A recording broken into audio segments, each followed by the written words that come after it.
Siz 23-yanvar 2026-yilda birinchi kuni sog'lomlashtirish kursimizga keluvdingiz. Mana bugun 4-fevral 2026-yil.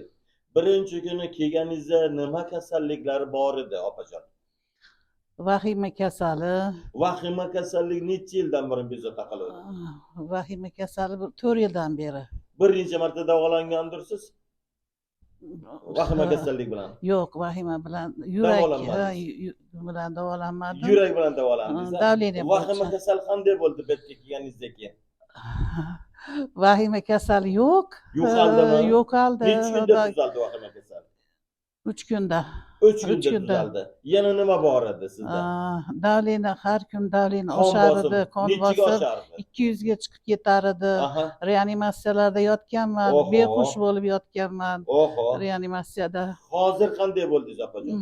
Hozir kasal emasman. Kelgandan burun qon bosimingiz oshdimi? Oshmadi, dorilarni tashlab yubordim. Dorilarni tashlaganimda yana ham yuragim xotirjam bo'lib o'zimga ishondim. Davleniya yo'q menda. Mana o'sha paytda yuragingiz siqib, biron narsa bo'larmidi yuragingizda?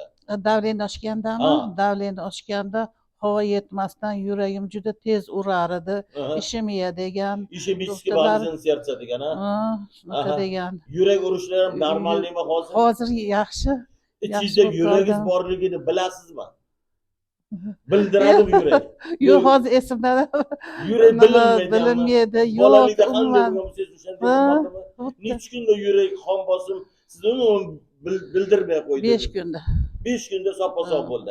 Yana nima bor edi? Voy, bosh aylanishi bor edi bu bilan teng. Boshim aylanib hassada yurgan edim. Hassada. Birov yetalasa yurayotgandim, men hassa bilan yurgan edim. Mana bugun 12-kuni. Qanday bo'ldi hozir? Hozir o'zim yuribman. Malades. O'zim borib, mana metroda borib, metroda kelib, o'zim qatnayapman. Boshim aylanishi yo'q. Miyani quvvat ortdida. Rahmat, rahmat. Yana nima bor edi? Qabziyat bor edi, ichim kelmasdi. Shu uyda har kuni so'q tayyorlab ichar edim, sabzidan, qizilchadan, olmadan. Shu bilan yaxshi nima bo'lar edi ichim. Endi hozir yo'q, unaqa. Uchinchi ravon kelyapti. Ravon kelyapti, unaqa so'q ichmayapman. Sog'ayib qoldi bo'lmasa. Necha yildan beri qabziyat bezovta qilgan edi? Bu qabziyat ko'p yillik. Bu 15 qon bosim necha yil bezovta qiluvdi? Qon bosimga 3 yil bo'ldi. 3 yil bo'ladi. Vahima necha yil edi? Vahimaga 5 yilda. Bosh aylanishga qancha bo'ladi? Bosh aylanishi shu davleniya bilan birga. Davleniya bilan birga. Yana nima bor edi? Xotira. Xotira qanday bo'ldi hozir? Xotira yaxshi.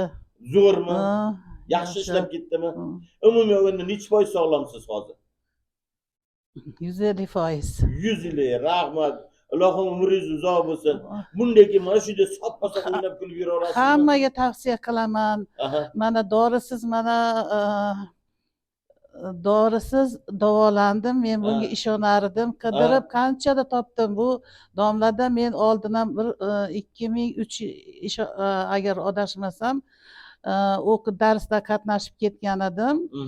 Keyin yana topdim, juda qiylandim. Hech kim telefonini aytmadi, topolmadim.